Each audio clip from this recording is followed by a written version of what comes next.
Hello everyone. The most expected prelims topics for 2020, which is going to held next Sunday. So I'm believing that from these five topics, one question will come. We will expect the good. So episode 32. Episode 32. Nehru Liaquat Agreement 2020. 70 years happened. UNESCO to publish Guru Nanak Dev's writings in world languages. Jallianwala Bagh National Memorial Amendment Act 2019. Manipur Shiruli Lilly Festival. CCRT, e-portal and YouTube channel inaugurated. So these five are the most expected topics for prelims. The first is about Nehru Liaquat Agreement 2020, 70th anniversary happened with the agreement between the Prime Minister of Bangladesh and the Prime Minister of India. The Liaquat Nehru Pact was bilateral treaty between India and Pakistan. The need for such a pact was felt by minorities in both the countries following partition, which was accompanied by massive communal rioting. You know, the massive communal rioting in the world happened at the time of partition of India. In 1950, as per some estimates, over a million Hindus and Muslims migrated from and East Pakistan amid communal tension and riots such as 1950 East Pakistan riots and the Noakhali riots. The riots happened between the Bangladesh and India, the erstwhile East Pakistan. So in that particular communal riots, the women, the children, lot sufferers were being there. Then they came to a conclusion that we will have an pact, we will have an agreement. That particular agreement is called as Nehru Liaquat Agreement 2020, which happened in 1950th year. Liaquat Ali Khan, then Prime Minister of Pakistan, Pandit Jawaharlal Nehru signed an agreement in Delhi in 1950 regarding the lessening of the riots between the both nations. The Delhi Pact is more commonly called as Nehru Liaquat Pact, most commonly called as Nehru Liaquat Pact. So we can expect this. What are the points in this agreement? You have to remember, which happened on 8th April 1950 and now it is 2020. Prime Minister Jawaharlal Nehru and Liaquat Ali Khan signed the treaty that was outcome of 6 days of talks sought to guarantee the rights of minorities in both the countries after the partition of India and to avert another war between them. So mainly it is between minorities in East Pakistan, the Hindus, and the minorities in West Bengal, the Muslims, the both were in conflict. There was huge communal riots were been happening. In order to lessen that, a pact was being signed between both of them. What are the key points in that? Refugees were allowed to return unmolested to dispose of their property. Yes, refugees can come to sell off their properties and again they can go back to their respective countries, where they wish to live. Abducted women and looted property were to be returned back. Women and the property should be returned back. Forced conversions either into Hinduism or into Muslims will be unrecognized. Minority rights were being confirmed. So minority rights need to be protected. These are the 4 points which were being mentioned in this Nehru Liaquat Agreement. Now 70 years happened. So expecting question from this particular Nehru Liaquat Agreement 1950 to 2020, 70 years happened. The second topic is UNESCO to publish Guru Nanak Dev's writings in world languages. UNESCO has decided to translate and publish the anthology, the books of writings of Guru Nanak Dev, Baba Guru Nanak Devs, the founder of Sikhism, and also the first of 10 Sikh Gurus in world languages to commemorate 550th birth anniversary of Guru Nanak. So this 2020 is the 550th birth anniversary of Guru Nanak. So again expecting question. So please go through all the Guru Nanak Dev related things and his writings and his preachings and his beliefs. National Book Trust will publish Qurbani, various compositions by Sikh Gurus and other writers of Guru Granth Sahib in different Indian languages. So what is that book name? Qurbani will publish Qurbani. Qurbani is nothing but various compositions by Sikh Gurus and other writers of Guru Granth Sahib in different Indian languages will be mentioned under Qurbani. What is Qurbani also we can expect, which will be published by whom? National Book Trust. 550th birth anniversary of Guru Nanak Dev. The year 2019, sorry, it's year 2019, mark 550th birth anniversary of Guru Nanak Dev. Yes, it is 2019. Thus, to promulgate the teachings of Guru Nanak Dev, Government of India is holding a series of events and has initiated many projects which include. So, in order to commemorate 550th anniversary, birth anniversary, the Government of India came up with initiations, projects like construction of Kartarpur corridor. Please look over it. Kartarpur corridor from Dera Baba Nanak in Punjab's Gurdaspur district to international border. The geography is important. Please look into it. Construction of Kartarpur corridor. Development of the historic town of Sultanpur Lodi as a heritage town on smart city principles. So, in order to make the Sultanpur Lodi as a smart city, upgradation of Sultanpur Lodi railway station, release of commemorative coins and postage stamps because of 550th birth anniversary of Guru Nanak. These are the various initiations taken by the government of India in order to commemorate the 550th birth anniversary of Guru Nanak Dev.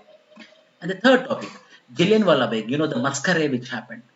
National Memorial Amendment Act 2019, the Jallianwala massacre in Punjab. Hunter Commission.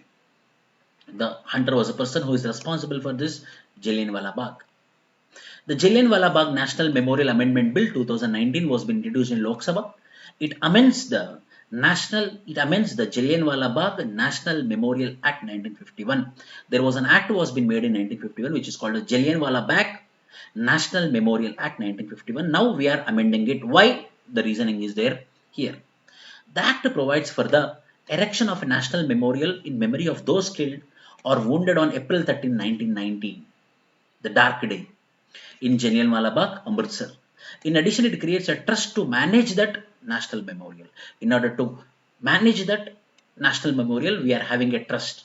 So, according to the 1951 Act, the trustees of the memorial include Prime Minister as chairperson, fine. But the President of Indian National Congress, which was been mentioned, now this is a politics, so they want to remove this President of Indian National Congress. Minister in charge of culture, leader of opposition in Lok Sabha. Again, this question arises from the last two general Lok Sabha. We are seeing there is absence of leader of opposition. So, in place of leader of opposition, now there will be leader of single largest party in Lok Sabha. Governor of Punjab, Chief Minister of Punjab, three eminent persons nominated by the central government. So, these are the major provisions which are present in 1951 Act. Now we are changing it. So, this is the Jallianwala Bagh National Memorial. Indian National Congress will be removed, amended provisions. The Amendment Act amends this provision to remove the President of Indian National Congress as trustee. Why a political party president will become a memorial of this? No. So, it will be removed.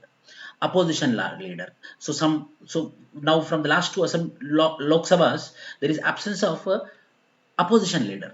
So further it clarifies that when there is no leader of opposition in Lok Sabha, the leader of the single largest opposition party will be the trustee. The Act provides that the three trustees nominated by central government will be trustees for a period of 5 years and will be eligible for renomination. But the new amendment allows the central government to terminate the term of nominated trustees before the expiry of the period of his term without assigning any reason. So the trustees can be removed. So these are the amendments which are being mentioned for Jallianwala Bagh National Memorial 1951. Now 2019 Amendment Bill. So compulsory it will be getting legislated in the Lok Sabha and Rajya Sabha and get the assent of the President of India. Manipur Shiruli Lilly Festival. Remember, Shiruli Lilly Festival belongs to which state? Manipur state. Lilly, a flower. The northeastern state of Manipur hosted a third state level Shiruli Festival 2019 from 16th to 19th October. So fourth festival is going to come within 20 days, 16th to 19th October.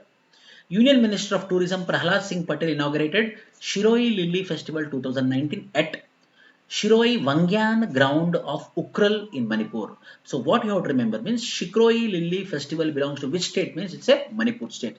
It's a state festival. It's a state festival of Manipur. Strength of Unity statue has been inaugurated as a mark of opening the third edition of the 4-day state festival. Strength of Unity also, a statue was being inaugurated on this particular festival. What is the importance of Shiroi festival? What it is going to give us? What is the importance of Shiroi festival? Shiroi festival helps the people of various communities and tribes residing in Manipur to come together and celebrate its rich biodiversity and cultural heritage. So people will come together. They will celebrate the rich biodiversity as well as cultural heritage. It gives us also a chance to learn more about the Thangukal Naga tribe. So this festival is usually celebrated by Thangukal Naga tribe. So this festival will be giving us information about the ethnography of Thangukal Naga tribe. The culture, the living, the habits of any tribal communities are being called as ethnographies. Dwelling in Ukral through its cultural roots, values and practices, and also to explore Ukral, the highest hill station in Manipur. So it is in Ukral Manipur, who will be celebrated earlier is Thangukul Naga tribe. Now it's a state festival of Manipur state. So this is the flowers, lily flowers. Shirui lily or Lilium maclenae, technical name, is the state flower of Manipur. Another important point is it's a state flower of Manipur. Found only in the upper ranges of Shirui Hills in Ukhrul district of Manipur at an elevation of nearly 8,000 feet in above sea level. Only there we can find this flowers. Is it not unique? At annual cultural state festival of Manipur organized by the Manipur Tourism Department every year, this state Manipur cultural department will be organizing this festival. Initially, it was celebrated by the locals of Shirui village in Ukhrul, paid tribute to the state flower Shirui lily that blooms from the last week of May to the second week of June. 2017 Shirui Lily Festival was been declared as a state festival by Government of Manipur. So from 2017 onwards, it has been declared as a state festival of Manipur. So Shirui Lily Festival is celebrated by which state? Manipur. Who is a tribe associated with the Shirui Lily Festival? Thangukal Naga tribe. CCRT, Center for Cultural Resources and Training. In this context, I will tell you one point. Center for Cultural Resources and Training is a website of the culture of the government of India regarding culture of the government of India. You will be getting lot of PDFs, lot of informations regarding culture, art and culture. Please look into this website. It is an autonomous organization under Union Ministry of Culture. Which one? Center for Cultural Resources and Training. It was established in 1979. With its establishment, it took over scheme propagation of culture among college as well as school students, which was earlier being implemented by Delhi University since 1970. So it was earlier been implemented, the culture related thing, by Delhi University. Now a separate body, a separate autonomous institutions, a separate autonomous organization called Center for Cultural Resource and Training has been initiated in order to study, in order to give the information to the world regarding the cultural resources of India.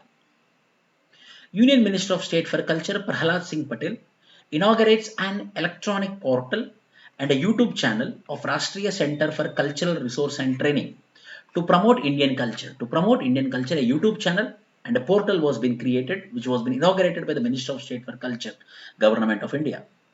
The e-portal and the channel will inaugurate at an event name called as Digital Bharat, Digital Sanskriti at the Center for Culture, Resources and Training. What is that? So where this is got inaugurated. E-portal of CCRT. With an aim to take India to a newer digital pinnacle and to promote our culture, the Union Minister will inaugurate CCRT, e-portal and YouTube channel with support from Roots to Roots. What is this Roots to Roots? Means a NGO, electronic culture related NGO, ENGO, Roots to Roots. In order to explore and understand the unknown aspects of India's lesser known places and the rural and semi-urban culture, the CCRT, which fall under the Ministry of Culture, has started publishing books from the series called as Untold Tales of India's Cities. What is this? Untold Tales of India's Cities. It's not only about the cities, rural areas, towns, semi-towns, all the information regarding this will be provided in this particular book series called as Untold Tales of India's Cities regarding culture. The book titled Divas Ki Sanskriti Parampara, written by Jeevan Singh Thakur and published in this series by CCRT. Yes, written by Jeevan Singh. Divas Ki Sanskritik Parampara. It is expected that the knowledge of different regional cultures provides an understanding of Indian traditions. Yes, it gives an understanding of Indian traditions and culture. CCRT has produced a documentary film Rahas with this objective of spreading the Indian culture throughout the world. Rahas. What is Rahas? A documentary film made by the CCRT Ministry of Culture in order to promote the Indian culture throughout the world. So please go through the CCRT website, you will get more information. Thank you.